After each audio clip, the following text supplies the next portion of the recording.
In this video, I'll show you how to update the regular price in WooCommerce. And as an example, let's take a look at this simple product on my site, gray sofa. As you can see, currently retails for $500. Let's assume we need to update the regular price to $600. To make this change, first we'll log into WordPress admin, and then hover on products, then select all products. Now locate the product, as in my case this one, gray sofa, and then select edit. Once the product editor loads, at the top right corner, click on Screen Options and set the checkmark for the product data. Now scroll down and look for the product data section.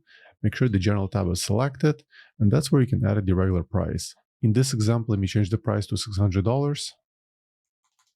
Then scroll up and then click on Update.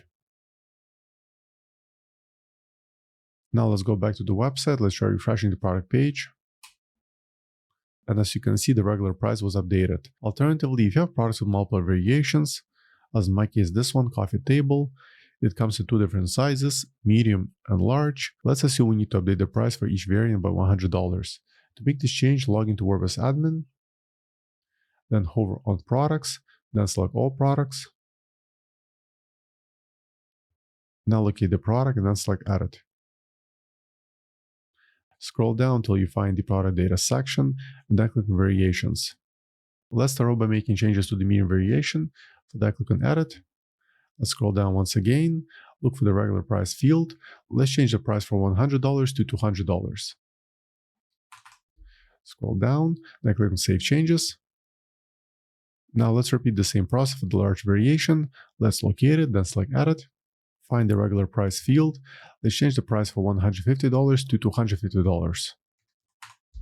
Then scroll down and then click on Save Changes.